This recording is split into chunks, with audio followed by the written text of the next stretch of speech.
Good morning. You're on the spoken word.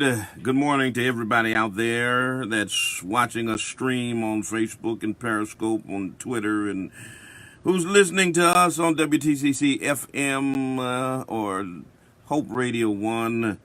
I got Detroit. I got St. Louis in the house. I got Illinois in the house. I got San Diego in the house. So many places in the house. Glad you all are listening and glad you all are watching us here on the spoken word. A young lady was murdered last week in the Bay Area riding a train. Throat was slit. Young lady named Nia Wilson. Her sister was in critical condition. White supremacists randomly chose them because he wanted to kill black people. Actress Anne Hathaway, using her privilege as a white woman to spotlight the apparently unprovoked slaying of this California teenager.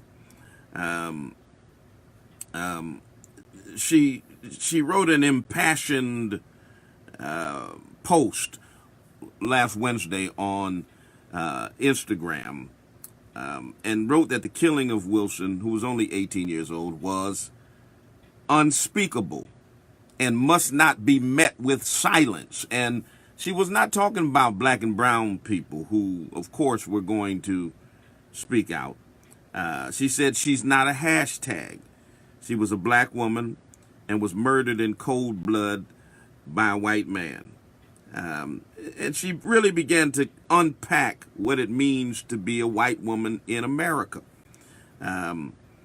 She said, white people, including me, including you, must take into the marrow of our privileged bones the truth that all black people fear for their lives daily in America and have done so for generations. White people do not have equivalents for this fear of violence. And a lot of white folks are mad with Anne Hathaway. She didn't allow any comments on her post, but they took to Twitter and other social media outlets to express their rage over the audacity of her to talk about this thing called white privilege. The attack on these two teenage girls at a BART station left Wilson dead, her sister seriously wounded. But then, of course, as usual, as always, whenever it comes to black victims, racists are always looking for something in their past to kind of justify their murder, to kind of, say, yeah, it was a bad thing, but they were such and such, as if anything in their past justifies them being killed. It's just like Marquise McLaughlin, who was murdered by Michael Dredka in Florida in a parking lot of a convenience store. And he used stand your ground as a defense, and the police did not charge him. And folk went trying to dredge up McLaughlin's past as if that had anything to do with the incident. That somehow, if you're black and you have something in your past, you deserve to die at any minute at the hands of some random white person who wants to kill you. It's an amazing phenomenon. The mental gymnastics that they go through to try to justify the killing of black and brown people.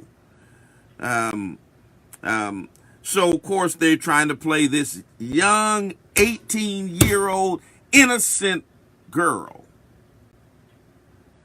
as less than an innocent victim. Oakland TV station KTVU featured a photo of Wilson holding what appeared to be a gun, but she was actually holding a gun-shaped cell phone case. Okay? And so that coverage led to a joint statement by the National Association of Black Journalists, the Bay Area Black Journalists Association, and the Robert C. Maynard Institute for Journalism Education, which said the TV station's so-called mistake violated one of journalism's core ethics, do no harm. And basically, the use of that photo was nothing but an attempt to dismiss her humanity and to silence those who viewed her death as a racially motivated attack. Just think about it.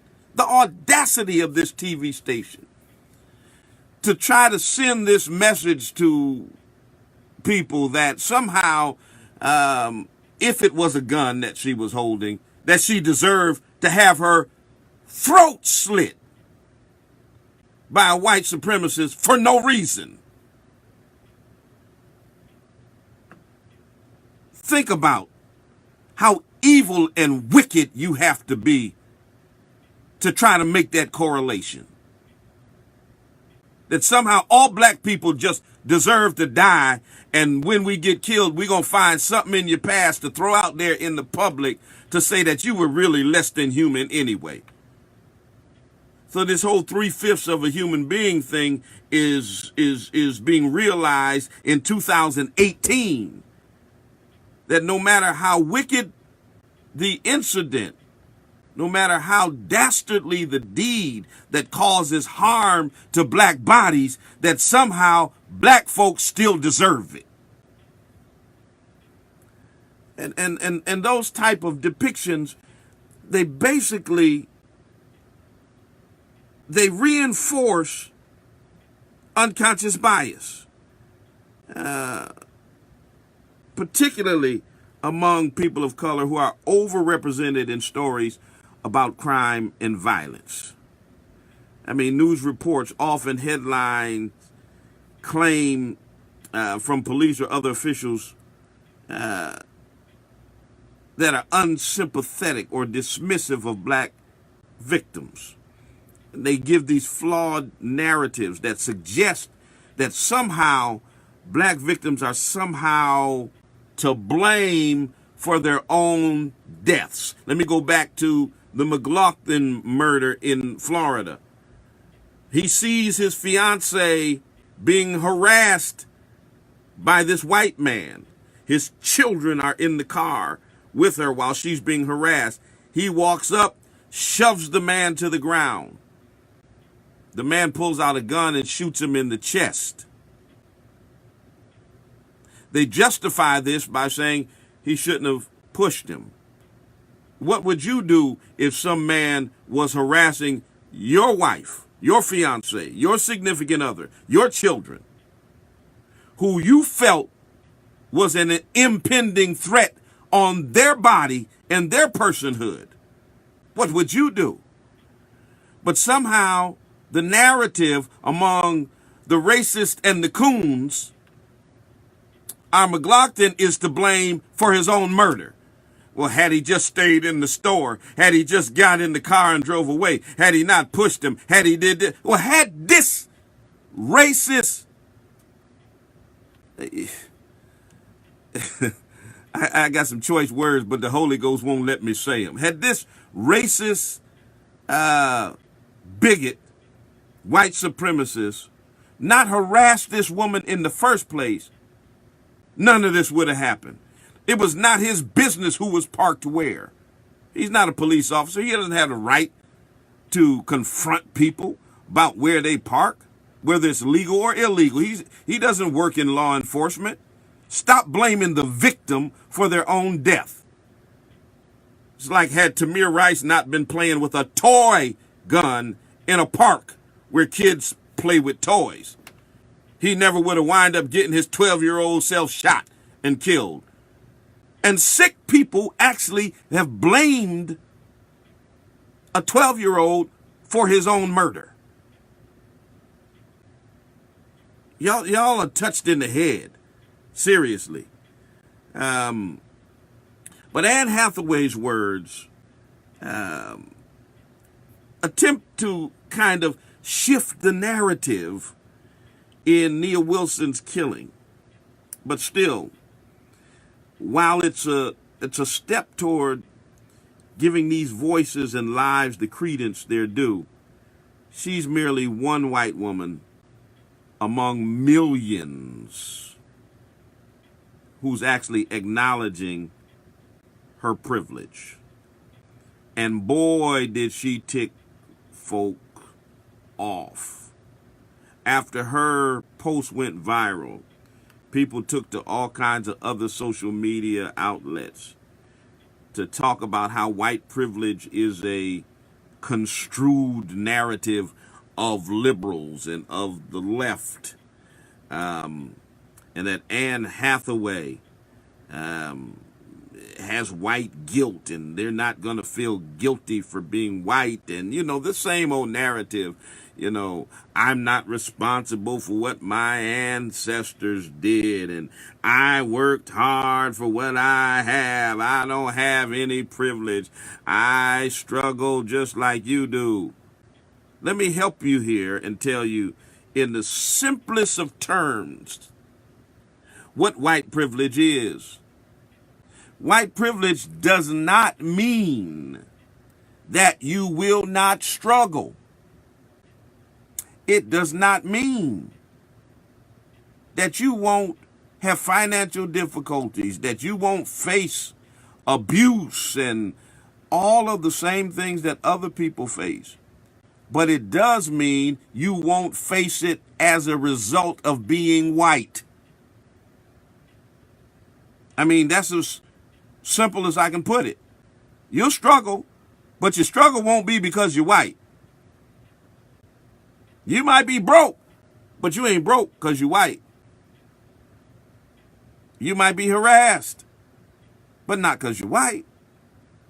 Privilege is my skin color does not cause me harm.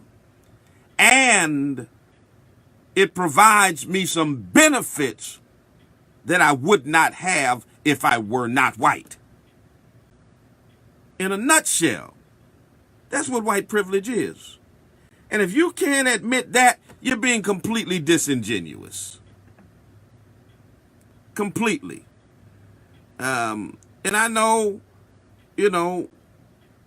most white folks rebut the notion that somehow white privilege augments their life. And that's really because they consume the world in a specific manner through what sociologists call the white racial frame. And if you think of a frame as the process by which people take in new information, how they sift through data, how they sort the important from the unimportant and decide how to feel about everything. It's an argument that American culture has taught whites to believe that they represent the intellectual and the cultural vanguard, and to conclude that racial inequities cannot be traced to their past or their present behavior. Racial inequities only have to do with their dominant status. It's not because we've done anything to you all. It's because you all are lazy and you haven't pulled yourself up by your bootstraps and you haven't been responsible. That's the reason why you deal with what you deal with. And if you just take personal responsibility, then you'll be better off like I am. And so their privilege is natural, but to them, it's invisible. They view the world through the white racial frame, and they interpret events to defend racial injustice and a whites on top racial hierarchy. And there's a wealth of evidence that demonstrates this. And regardless of all of the empirical evidence that proves the disparities that exist when it comes to people of color, and in particular African American people, they deny it. I mean, the wealth of evidence that demonstrates that police officers brutalize black people, that establishes that black people are profiled at inordinate rates above and beyond that of their white counterparts. They still somehow come up with the notion that black people deserve the blame. The white racial frame deludes white folk into believing that the system is operating just like it should be operating. You know? And when it advantages them and disadvantages people of color, it has nothing to do with white privilege or racial discrimination. That's just the way it be. You know? They believe that the system, even when it favors them, it warrants being defended. And that's where we are. And all Anne Hathaway was trying to say was, that ain't really the way it is. That's not reality. Good morning, caller. You're on the air. Yeah. Pastor Swan, I just want to ask, is an eye for an eye, eye for an eye, tooth for a tooth, is that wrong?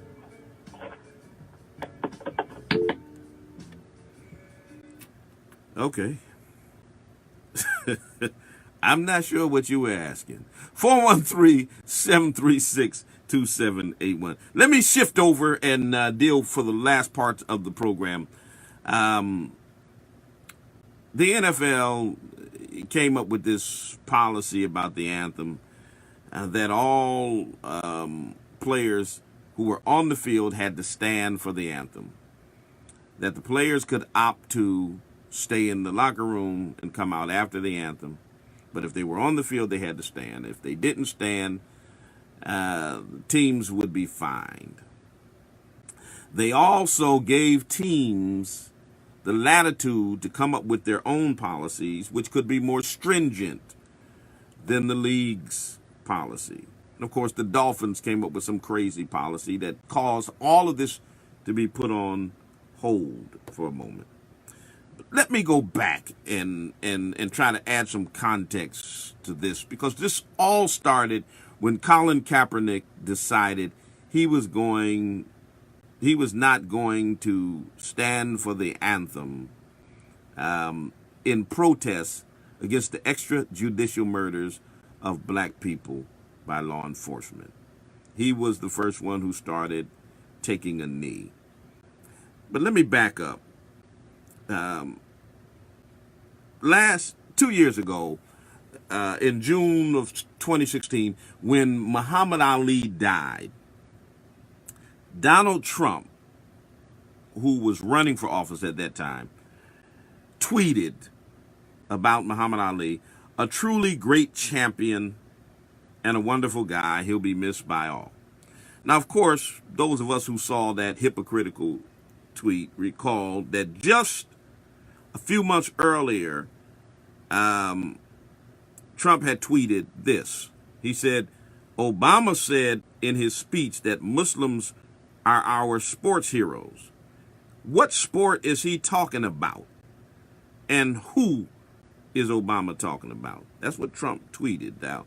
But then he talked about what a great guy Muhammad Ali was, one of the biggest sports heroes of all time, one of the biggest sports heroes in American history.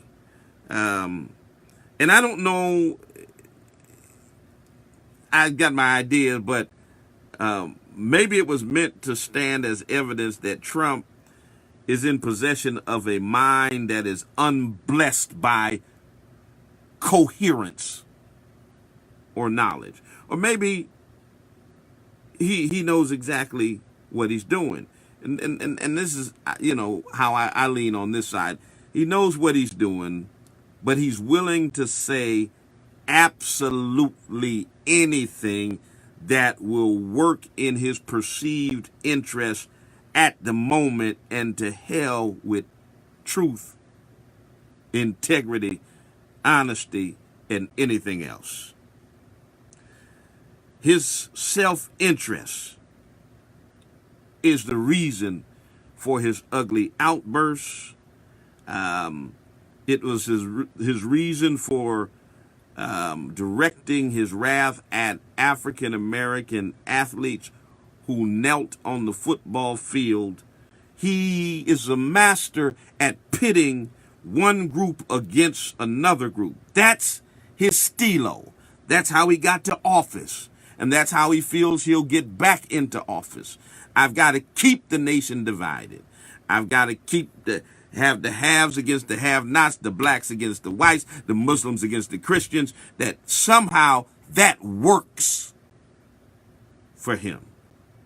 Pitting folk against one another. It's a political instrument that he has. He envisions his base, on couches, on stadium bleachers, booing the likes of a Steph Curry or a Colin Kaepernick or a LeBron James, who have the audacity to stand up and speak truth to power. And he thinks the numbers are with him. So, of course, he stood up against the football players.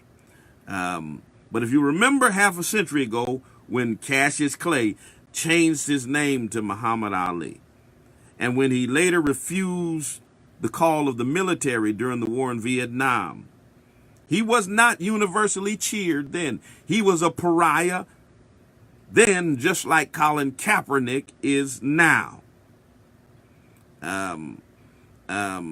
He said he was not prepared to give his life nor to kill Vietnamese on behalf of a society that barely valued his life or the lives of his fellow black men or women. Matter of fact, the way Muhammad Ali put it, he said, "Why should they ask me to put on a uniform and go 10,000 miles from home and drop bombs and bullets on brown people in Vietnam while so-called Negro people in Louisville are treated like dogs?" That's what Muhammad Ali said. He said, "The Viet Cong ain't never called me nigger." Good morning, caller. You're on the air. I think we're giving Trump too much credit. People keep calling him a genius for his campaigning, but he had 8 years to notice all the bigotry that was in people, and he was able to attack that. Not that he was smart, just he had a lot of time to figure it out, because we don't believe he's that smart. Well, no, I don't believe he's smart, but I believe he and his handlers are smart enough to use the racial polarization in America as an instrument to rile up his base. Yes, but that was easy for him to do after 8 years of watching bigots attack Obama. It wasn't that he figured something out. He had 8 years to see that. You give me 8 years and I might be able to make some money in life, if I can see it right in front of me. Absolutely. There are people with all that bigotry and hatred in their hearts that allowed him to get as far as he has. Absolutely. Thank you for your call, 413-736-2781. So Ali back then was denounced. Some of the most revered sports writers and editorialists of the time, an editorial in Sports Illustrated said, without his gloves on, Ali is just another demagogue and an apologist for his so-called religion, and his views on Vietnam don't deserve rebuttal. They castigated him. They put him out of boxing. Same thing that happened with Colin Kaepernick, who in some ways is a modern-day Muhammad Ali. And so Jerry Jones, the Dallas Cowboys owner, who really thinks he's the owner in the sense of a slave owner. He thinks he doesn't just own the team, but he owns the people on the team. Basically says, we're going to stand. And the thing that people were waiting to see was how were black players going to respond. And every time our open enemy tries to oppress us in some way, they're always able to get a black face and black voice to give what they perceive as credibility to their argument. I call them coons. I'm criticized for calling them coons. But those are people who are willing to speak against their own interests and to parrot the alt-right racist rhetoric to disparage their own people. They call themselves free thinkers. Candace Owens was on a video with Jim Horowitz from Mike, and he said, "You're a free thinker. Tell us how you depart from the ideology of Trump." She said, "There are tons of things I disagree with Trump on." He said, "Name one." She couldn't name one. She says, "Well, give me some policies and I'll tell you." Then he asked, "Well, the things that you talk about when it comes to the black community." So she said, "Oh, when it comes to the black community, oh no, I'm fully on board with Trump." How free of a thinker are you when you just walk in lockstep with what the enemies of your people have to say? But yet she calls people who don't vote Republican slaves on the Democratic plantation. No, baby, you the slave. So they can always find somebody, whether it's a Candace Owens or a Stacey Dash. She came at me on Twitter this week. Or whether it's a Larry Elder or a Ben Carson. You can always find some coon who's willing to stand up and say, Massa was right. You know, of course, Malcolm put it best when he talked about the two kinds of slaves. So Dallas Cowboy quarterback Dak Prescott said during a press conference Friday that he's not going to kneel during the national anthem and that such an approach to dealing with racial injustice isn't for him. He said, "I never protest."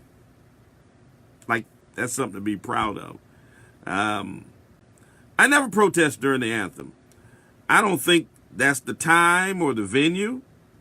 The game of football has always brought me peace, and I think it does the same for a lot of people. A lot of people playing the game, a lot of people watching the game, a lot of people who have any impact on the game. So when you bring such controversy, I mean, how dare you bring controversy about black people being murdered? When you bring such controversy to the stadium, to the field, to the game, it takes away from the joy and the love that football brings to people.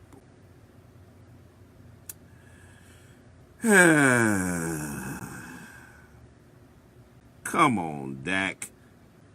Then, of course, Ezekiel Elliott comes and backs up his quarterback. He says, "We're America's team. Of course we stand for the anthem."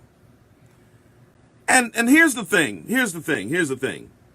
Soon as they did this, all of your right-wing, white supremacist publications and websites put Dak Prescott and Ezekiel Elliott up as their poster boys. 3 cheers for Dak. Great job, Ezekiel. They half of them didn't know who they were before they made these comments, and they certainly weren't supporting them in any kind of way. Now, you know, they're their boys now, all of a sudden. You notice how racists all of a sudden embrace black people when black people talk bad about black people? And here's the difference. You know, when I was being critical of the stance they took, people were saying, "Are you upset that a black man can think for himself? Or a black man can't have a difference of opinion from you?" And my question was, That ain't what you said when Colin Kaepernick said what he said or did what he did. You weren't saying let the black man have his own opinion and leave him alone. No, you only want a black man to be left alone when he agrees with you. Notice the hypocrisy of the right. When LeBron James and Kevin Durant were speaking truth to power about Trump's bigotry, the right wing said they need to shut up and dribble. We don't pay them for their political opinion. Just play basketball and be quiet.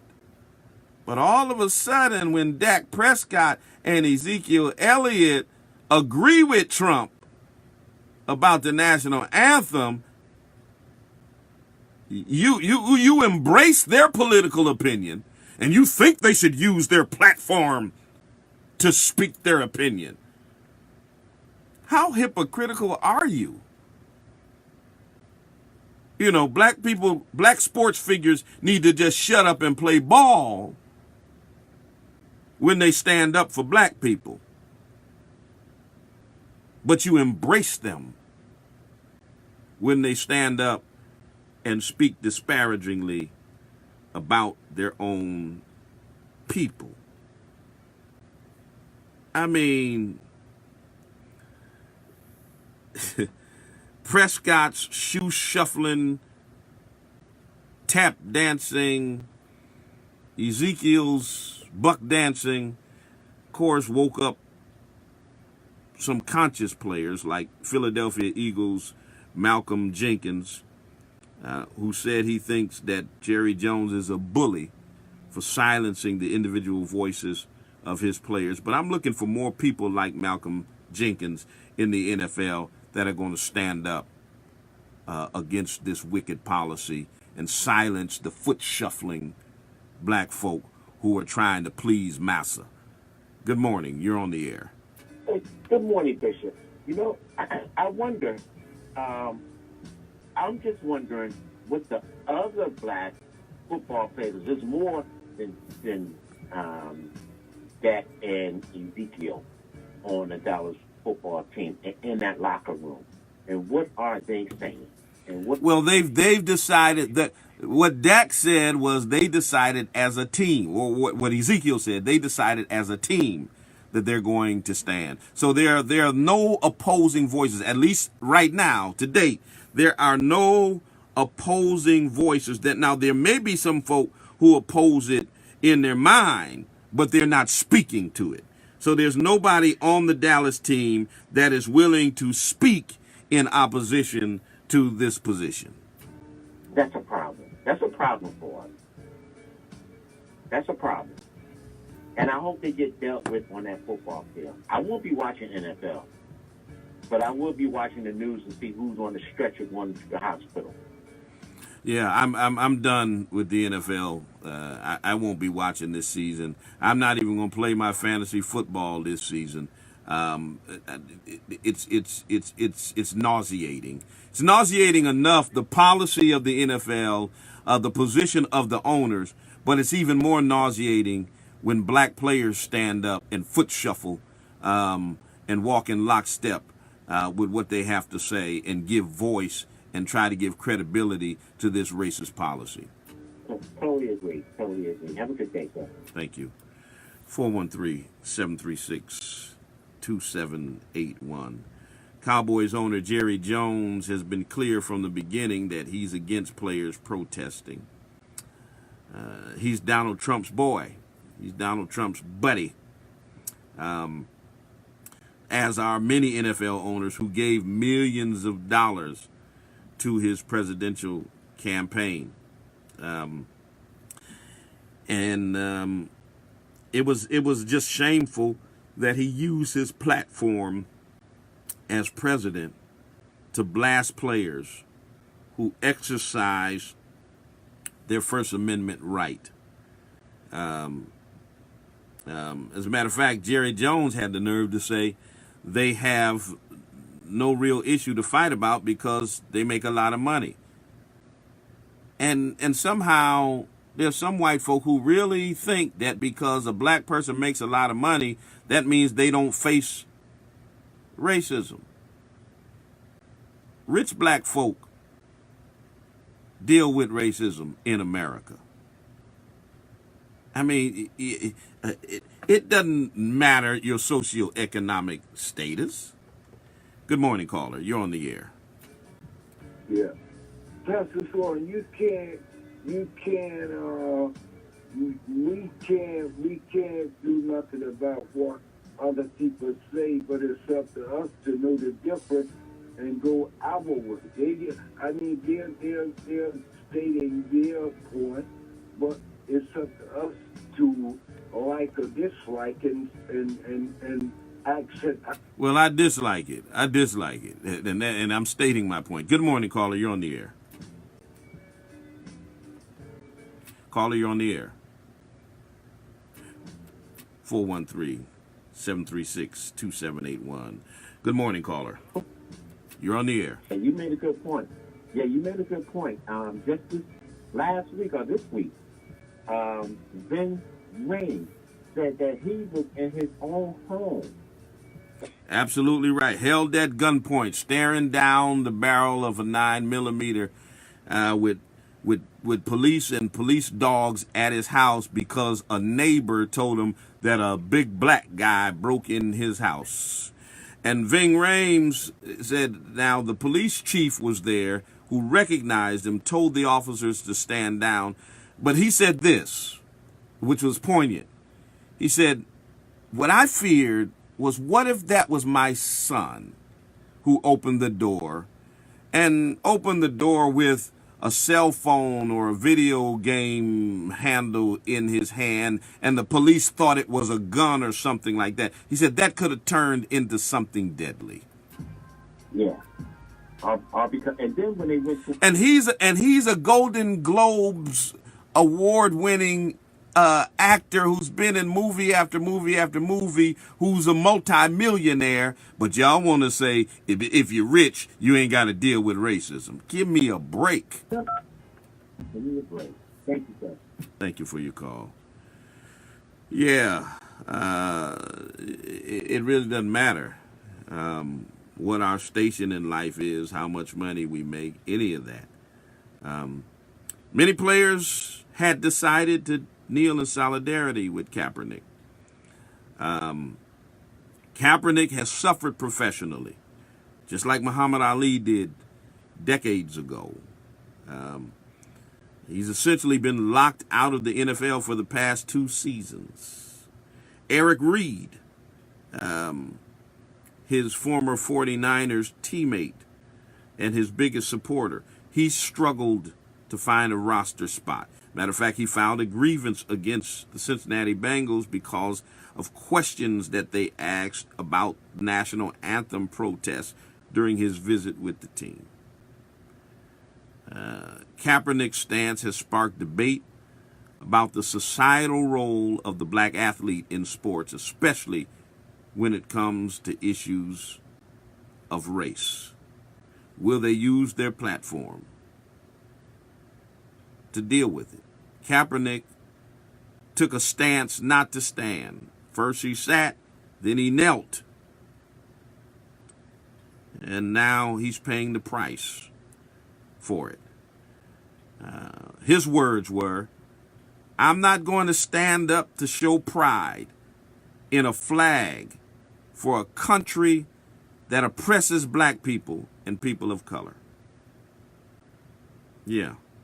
To me, it's bigger than football, and it would be selfish on my part to look the other way. There are bodies in the streets and people getting paid leave and getting away with murder. So let's be clear on all of this. This is why, in my opinion, Dak Prescott and Ezekiel Elliott and others like them are on the wrong side of history. All right? This is bigger than the sport of pro football. It's bigger than any one professional athlete being treated unfairly. If the NFL owners are not going to be held accountable for blackballing Kaepernick and promulgating this racist policy, this could affect generations of people who will be afraid to speak out, who will be afraid to take a stand or to take a knee against institutional racism and oppression. And basically, that's what's happening right here. If you can make millionaire black athletes afraid to take a stand, my God, what can you do to the average Joe working 9 to 5? If you can make the people who have resources and influence, shut them down, make them afraid to speak, then you can cripple a movement. Because the rank and file will say, look what they did to them. I'm not going to risk. If you can shut down a guy making millions of dollars, I'm not going to risk my little $50,000 a year job to speak out or take a stand. So you've got a major corporation, the NFL, and I won't be watching the NFL, retaliating against a person or people who exercise their constitutional right to protest peacefully. Consider the historical account of the Montgomery bus boycott during the Civil Rights Movement. Rosa Parks was not the first person to be arrested for disobeying the law of segregation and Jim Crow that was prevalent in the South. It wasn't about Rosa at all. It was about who she represented. She represented millions of black people who were being persecuted and mistreated by way of hate and racism. And just like Rosa, the issue is not about Kaepernick. It's not about football. It's about what he represents, which is millions of black men who are subjected, and women, who are subjected to brutality, murder, unlawful mistreatment by some law enforcement agencies. That's what it's about. And history proves that the only way to generate change in these yet to be United States of America is when money and power is affected. The Montgomery bus boycott was only successful because the bus company and the city of Montgomery, Alabama, was losing millions of dollars when African Americans decided to unite and walk rather than ride the bus. And if these players decided that they're going to take a knee, take the fine, or not play, they will cripple the NFL. Good morning, caller. You're the last caller of the day. All right, there you go. On the November, the March issue of Forbes magazine, there's a gentleman named Mr. Smith. He's one of the richest black men in America, in the world. And last night I was reading. He's one of the very few, the first black man who on Wall Street who became a billionaire.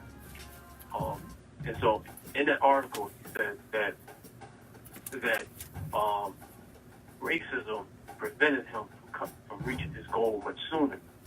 What is that to say? That it's still prevalent. In that article, he said that it's still pretty much the same situation that a black man is shot on the street. And this brother said this on the cover of the March 2018 edition of Forbes magazine, a business magazine. What's that to say about Colin Kaepernick? Thank you for your program. All right, thank you for your call. Great way to end the program. Miss Cynthia is in the studio. She's coming up next. She's going to give you some